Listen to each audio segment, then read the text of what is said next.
Hello, good day. Welcome to our weekend's racing. We're out at Turffontein on Saturday. 8 races on the inside track to have a look at, and some interesting racing too, because lots of entries in the Betway Summer Cup are also running on Saturday. So I'll give you an idea as to where they are. Are they ready? Lots of them have been off for quite a long time, and their well-being would be important. One would imagine they're coming into the race to strut their stuff and probably come on from that run going into the very near future. All right, let's get straight into the action. Daryl Marie's with me. We'll talk about the Saturday card. The first is the Betway Welcomes You Maiden Plate. It's over 1450 metres. And I spoke to James Crawford about this horse, this favourite, Spirito Selvaggio, who's the 22-10 favourite. I sort of had a look at its replay and rerun and loved the way it moved and give it a serious winning chance. And he said he loved the horse too. So it will come on from the run, but it is fancied and is top of the boards. Then you've got a horse like Chosanada, who's second choice, who's priced up at 5-2 and 4-1 about number 12, Warning Sound, a first-timer. Not sure about that. And number 11, Great Notion. There's been a bit of dogs are barking about this horse, Great Notion. It's priced up at 5-1 at the moment. Morning, Daryl. How are you doing, Clyde? Good, and yourself? Good, thanks. Touch on the false roll. 5 meters, or what was it? 5 meters on the spur. Was it more? 7.5. 7.5 meters, okay. So do you think they'll come to the outside? 7.5 meters, yeah, could. There's a chance, eh? They could. Clyde, Track's hasn't still been a fast. great week, eh? Hasn't been Why? a great week. Our exotics have been poor. We need to end the week off on a high. Now, you phoned James Crawford. I wish you could have phoned Mark de Kock and Sean Terry. I mean, they've got the 2 unraced fillies. Yes. Great Notion. Let's touch on her. Dam was a grade 3 winner. She won the 3 Troikas. Number 12, Warning Sound. We all remember her, Dam, a grade 1 winner. She won the fillies Guineas and she ran second in the Oaks. Yes. So any support for the fillies over here, I respect them. Okay. The 2 favourites. Listen to this, Clyde. They put up promising debuts, both at big prices. Yes. Brett Crawford, Bretton James, 40-1. Yes. Erica Verdenise, 33-1. Both been off the track since then. I don't know what to make of them. Obviously, they're the right horses on form, so I give them chances. I even went as far as including number 2 of here. Take your best shot. Now, there's no doubt his last start is his best to date. If you watch that race, he was right up there going into the final furlong. He just gave away late. And Tony Peters' horse won convincingly yesterday from that form line, Peninsula. Yes. Pennsylvania. Won very well. Yeah. So, yeah, I'm playing the safe route, Cloud. Okay. All right, so the safe route for Daryl in this race. Let's take a look at the selection. He's gone 2, 6, 10, 11, 12, by 4, 5 and 7, by 3 and 4, by 5 and 6, by 8 and 12, by 2 and 10.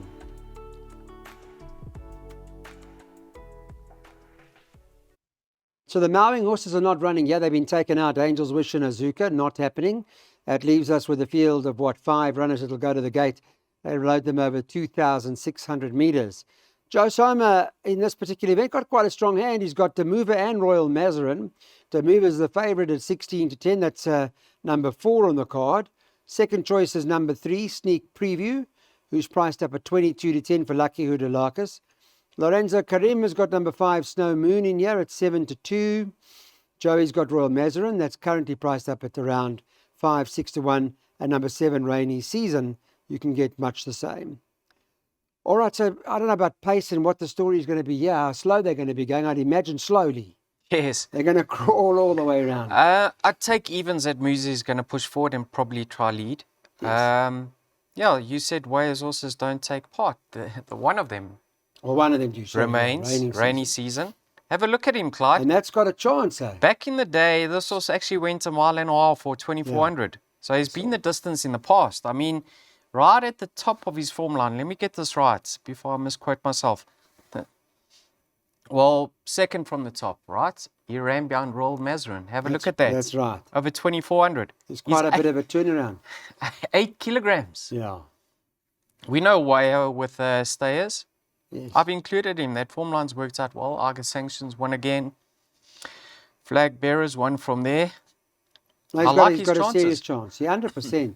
He's got a serious chance. What's his betting now? He's at the bottom. He's at the 6 bottom at to 6 1. to 1. I'll give him a strong winning chance. He's a big runner. Clyde, there's two horses that are unexposed of this distance in this race, namely Sneak Preview, the filly, but she's got 59 to shoulder. So I don't know if she sees it right. I can see her featuring over here. And the other one being the maiden, Snow Moon. If you look at his pedigree, he's not bred to go the extra. I mean, his sire was a 1600 meter specialist. His dam, one of a 1400. But he seems one paced and he stayed on in his penultimate start. He stayed on in his later start. Let's see how he goes. The form horse in the race is the mare, the mover. I love her without the blinkers. She settles now. She's bred to stay all day. Yeah, so now that she's stepping up to a trip once again without the blinkers, she can go back to back. She could. Yeah, it's an interesting race. Joe's got two good, decent runners in the race. And well spotted by Daryl with that horse of Wayo's Rainy Season. And that's purely on the Royal Mazarin form. If you go back to the 19th of October, albeit in 2021, it doesn't really matter. Form is form. 8 kilos could make a big difference. Don't leave it out of the play. Daryl's certainly not leaving it out. And there's the place accumulator. Okay, back with this race 3. Betway, maiden plate, 1450 meters. And Mary Slack's got 3 horses in here, Wearing of the Green, Mountain High, and Jilted. They're all top of the boards, all 3 of them. And nice to see. And the favourite of the 3, let's have a look, is Mountain High. Tops the boards at 12 to 10 for Sean Terry. Number 3, Wearing of the Green, 7 to 2. 5, Jilted is 4 to 1. And 5 to 1 about number 7. One No Comanche. Is that right? One No Comanche. This horse. I know Comanche. You're asking me, Clyde. I know Comanche. 5 to 1. Sounds 20 like to a 1. song. And better about the others. So which one now of Mary's horses would you tip to win here, Mr. Murray? I think on paper, on form, it's a one-horse race. Mountain High. Definitely got the strongest form coming into this race, Clyde. Now listen to this. Yes. Last time out, she spoiled her chances. She was stone last turning into the straight at Greyville. Couldn't make it up. The winner won by 8 lengths, right? So she did well enough to stay on for third. In her penultimate start, if I'm not mistaken, was over the same course in distance. And she buried the punter. She started 1 to 4. Yes. But Sean did say Vavara's not, it's a decent horse. Yeah, Vavara came out and ran second in the listed Debonair Stakes. But in that race, Clyde, the reason why I'm saying is she's a certainty. Listen to this. In that race, she beat a filly called Hat's Queen. Come out and won twice. Key Workers won from there. There have been a few other ones that have worked, one from there. Even Party Punch indirectly. And Party Punch, if I'm not mistaken, got touched off recently in a handicap. Yeah, so the form is solid, eh? But she's been off the track for just on 5 months. Even that run behind Little Ballerina against Winners. Have a look at that form line. You'll be taking out a loan to get onto this filly. Yeah, that's the problem, is that, she looks attractive at the end of the day. Just it's a matter of finishing it off. Maybe the rest is going to do the world of good for her. For that reason, because she has proven costly to follow in the past, I backed her up in the bar pots in the PA with Wearing of the Green. I think she's going to reverse the form with Jilted. She's going to love the extra. A lot of scope for improvement. I don't know if you recall, now that filly you backed, that you won a lot of money on. Which one was that? Green Ice. Oh, yes. Remember that these two fillies were meant to debut together in the same race. That's right. Mr. de Kock said this filly, Wearing of the Green's got a better finish on her. Yes. And Green Ice has subsequently come out and won. So I think she's much better than her debut effort. But if you go on paper, Clyde, have a look who finished alongside her. And there's no disrespect to the owners of these fillies, but Bella's Charm and Berries of the Straw finished alongside Wearing of the Green. They are below average fillies. But she's got a lot of scope for improvement. Don't read too much into that. I'll tell you why. Yeah? Wearing of the Green was all lost at sea. Yeah. First time out. Had no idea what she was doing. So you the saying... pace was solid the whole way round. So she was outpaced quite a lot. And now going this distance, she's a serious runner. So she's just switched on after one race? Well, I think you'll find she's come on tremendously, yes. Let's hope so. She'll come on to me. But Mountain Eye, as Daryl says, has got the form ultimately that represents her favouritism and reason why she's top of the boards. Let's just hope she can finish it off 3-4-5 in the first leg of the pick six.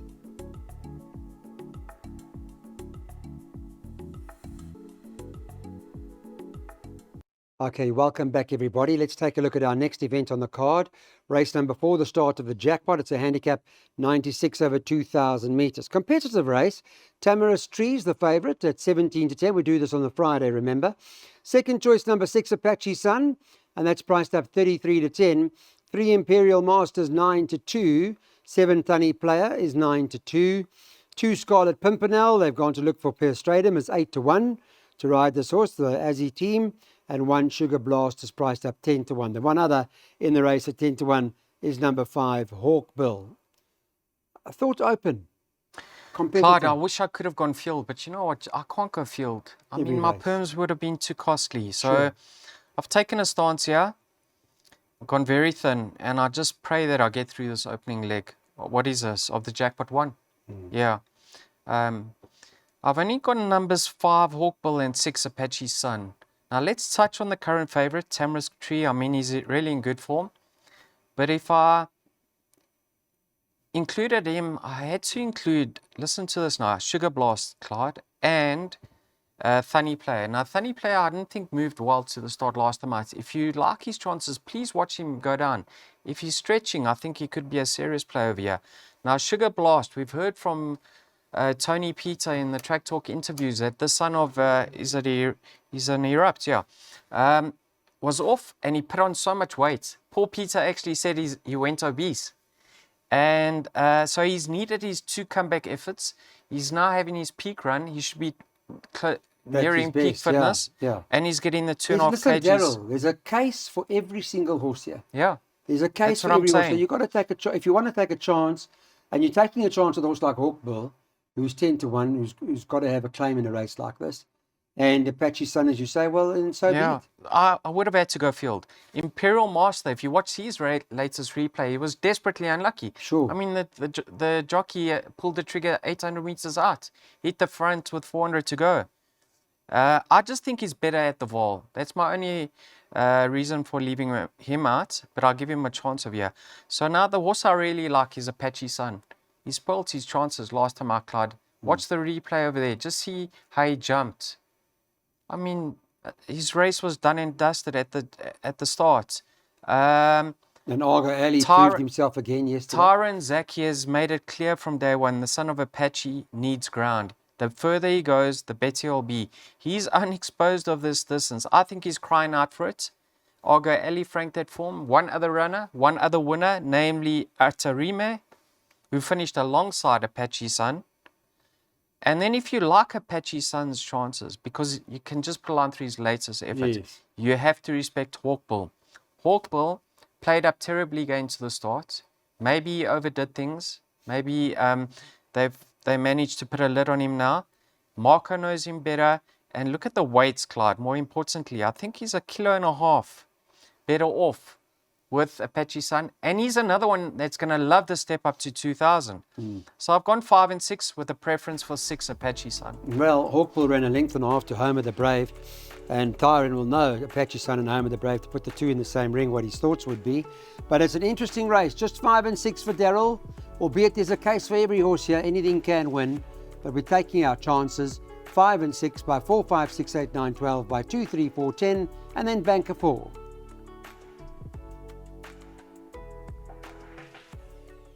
Well, a large majority of these horses are entered in the Betway Summer Cup. This is their run. They're not prep run, but, you know, it's one of those, bring them back, show them the track again. Well, there's still the Allied Steel Road On a Mission Charity Mile coming up first Saturday, November, into the Victory Moon, into the Betway Summer Cup. So that's the lead here. And then where does that leave you? Well, Francis Ethel, when I asked James Crawford, said she's very well. Got a serious claim, 7-2, will come on tremendously from the run. Silver Sanctuary is 4-1 second favourite. Number Atticus Finch, number 8 on the card, is the next in the market at 9-2. 1 Winchester Mansion, 11 to 2 or 13 to 2. I think it's 6, 7 to 1 around about there. Winchester Mansion, James had positive comments. Obviously will come on from the run as well. And Beating Wings is trading at 7 or 8 to 1. It's 10 to 1 and better about the others. Yeah, it's an interesting one. Personally, I thought Atticus Finch and Silver Sanctuary, having a look at the race. But for you, Daryl? Yes, Atticus Finch, definitely a live way over here, Clyde. This son of Master My Fate goes well, very well, racing fresh. Yes. He loves returning from a rest. They tried him with a tongue tie last time out. I don't know if that improved him, but it was a great effort on his behalf. Now, more or less a year ago, over the very same course and distance, he won a race, a pinnacle. Yes. Over this course and distance. So I think, you know what, have a look at this now, Clyde. Calvin Habib's riding. Now, Calvin's been doing a lot of riding for Stewie Pettigrew, and he's partnered Beating Wings in graded races recently. Do you think he had the choice of rides between Beating Wings and Atticus Finch? I say he did. Yeah. And I say he's chosen Atticus Finch. So you have to read into that. How's Alec Laird stable? I just wanted to ask you. He hasn't had many runners on the Highveld, eh? No, he hasn't. So this will be their first winner in a while then? Or what? I don't know if he's had winners on the Highveld. He had the Octagon, remember? Oh, yes, okay, that's good. That's a good sign. That wasn't long ago. All right, that's cool. Now, obviously, the fillies are the best weighted over here. Beating Wings and Francis Ethel both earned their ratings over further. So Francis Ethel, a mile on the inside track, she was caught flat-footed over this course and distance against weaker opposition a few runs back. Yes, she was inexperienced then, but and she's come on in leaps and bounds. But I don't think I think she'll be getting going when the race is over. For me, the value in the race has to be Mercantor. I know he's not a miler or a 1600-meter horse, but if you watch his last run, he ran all the way to the line. He's got 52 to shoulder. He's not badly out at the weights over here. He's got fitness on his side. He's actually beaten Atticus Finch before, behind Zanovi. And if I'm not mistaken, he could be slightly better off at the weights. I'm not sure about that. But I know he hasn't won in a long time. But at 10 to 1, Clyde, you're going to get a huge run for your money, just as long as he settles in running. Okay, so my top two are Atticus Finch, because of Calvin Habib opting to take that ride, and Mercantor, respect for a whole lot of others. Okay. All right, interesting. 4, 5, 6, 8, 9, 12. It's going to be a fantastic race. I'm particularly interested to see where Silver Sanctuary finishes. 2, 3, 4 and 10 in the second leg, then Bank of 4, and then 2 and 6.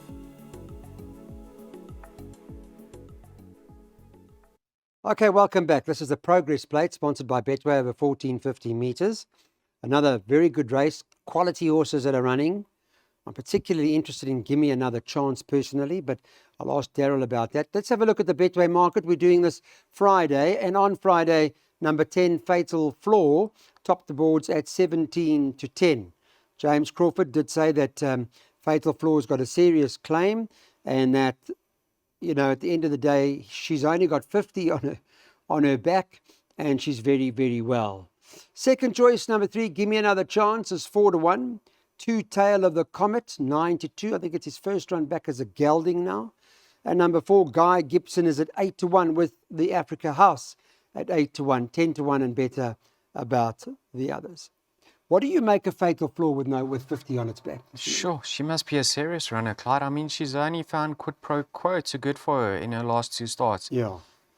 It was in the Golden Slipper and the Grade 1 to Queenie. Now, the Golden Slipper run is looking great. I mean, quid pro quo. Who ran third there? VJ's Angel.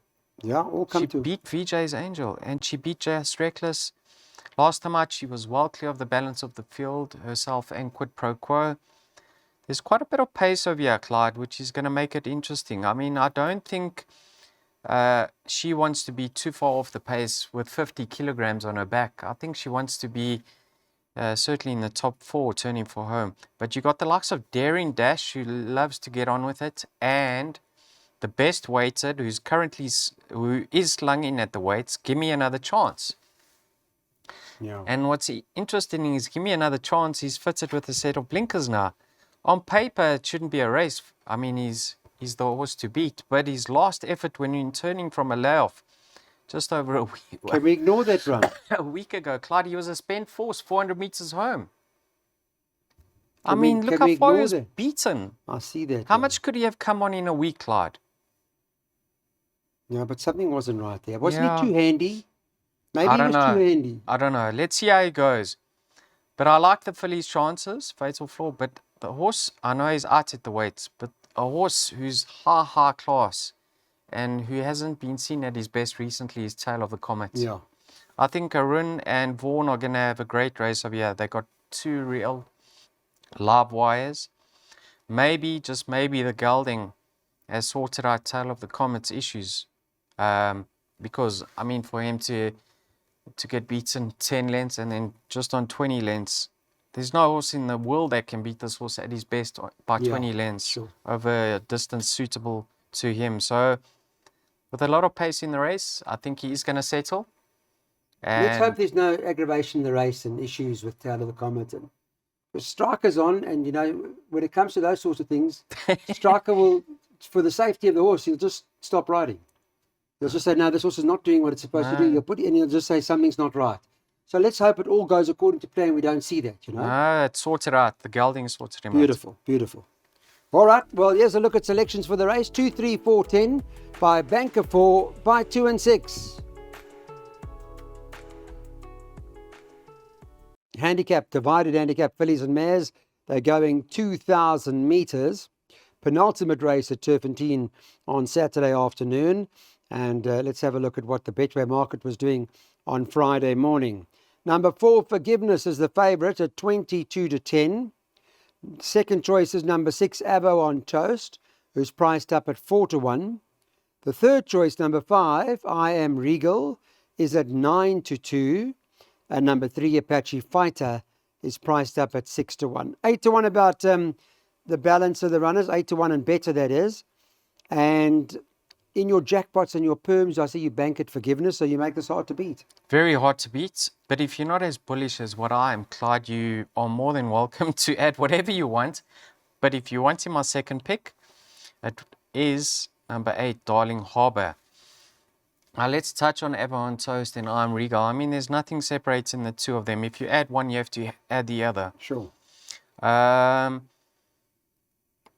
Darling Harbour, Clyde. Now have a look at this. She's actually met the favourite in the past. It was in the Oaks trial. She beat her behind Francis Ethel. Okay, and she's only, I think, half a kilogram better off, but that was quite some time ago. Since then, Darling Harbour's on her way down to a competitive mark. She hasn't lit up the tracks, but she's nearing a competitive mark, and she should be effective now that she's cherry ripe, neat draw. 1 kg under sufferance, but I wouldn't read too much into that. But the reason why I'm going for Forgiveness, Clyde, is on the other side of the coin. This filly's 2 runs since returning from a lengthy layoff have been eye-catching. Over distances short of her best. When returning in her penultimate start, it was a great effort. Last time out, even over distance too short of optimum trip. Second run after a rest, she got the better of her. I know the form line hasn't really lit up, but it was a very competitive open event that she's now having her peak run. And being by Silvano, I think they arrested her the world of good. They get better with age. So if she's better, which I do believe she is, over this distance, she's bred for this trip. She is going to be much better than 83. And you can't fault her because she's off the right mark. She's got a neat draw. She's super fit now. So everything points towards Forgiveness being ahead of the handicapper. If you want to back her up, please include number 8. That's my second pick. But obviously, it's your money and you can decide whatever you want to do. How you want to play it. Yeah, fair enough. Okay, well, Daryl's big on Forgiveness.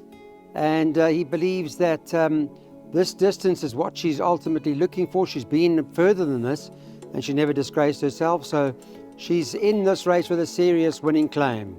That's number 7, the final leg of the first jackpot. Okay, this is our last opportunity on Weighted to Win. The 8th race on the card is a handicap, divided handicap 72 over 2,000 meters. So the starting stalls don't move. They stay where they were positioned for the previous race. And number 2, Hats Queen's the favourite. Let's have a look at Betway's market. I'll quickly pull it up and see what the latest is on the betting. It's priced up 22 to 10. Second choice is number 3, Ideal Future, who's at 5 to 1. And number 7, One Religion, is priced up at 5 to 1. And just to mention number 1, Boom Boom, is priced up at 8 to 1. I give that a bit of a squeak, although Hats Queen does look very, very hard to beat here. We've got a replay which we want to show you.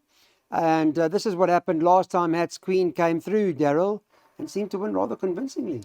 Cracking efforts in her second run after a layoff, Clyde. But the reason why we're watching this replay is right towards the outside is a filly called Love Tap. Now, she'll come into picture very late. What do you make of that run, Clyde? She's running on. Yeah. Running on, but hard ridden to run on, but running on well. Running on well, Clyde. And have a look at the weights. Now, when I saw the final fields, I said it's all in on Hats Queen of Year because I was very impressed with that victory. And I don't know if you recall me doing that preview for that race. I said she may just need one more. But yet, she came on in leaps and bounds from her return in her penultimate start. I don't know if you've heard the track talk interviews with Tony and Paul about this filly. They got nothing but praise for her. They rate her highly. I had a look at her dam, one over 2,000 meters. She placed in the listed Michaelmas. I think she's crying out for the extra. Having her peak run, I think she's a filly that's going to win her races, and she's now reached the trip that she's going to be most effective over. But strictly on paper, if Love Tap wasn't in the race, I'd make her a 5-star bet because I think she's a nice filly. But Love Tap, since being stepped up in distance, is loving life, Clyde. Sure. She's improved, and she's as much as 3.5 kilograms better off. That must bring her into the equation of year. I think there's some value about her at 8.5 to 1. I think she's overpriced. I think the two of them will fight it out. Okay. So, Love Tap, has she been this distance before? First time? No, first time. First time 2,000 meters for her. First time for Hats Queen, who's obviously looking for a bit of ground. And that's Daryl's suggestion as to what he recommends.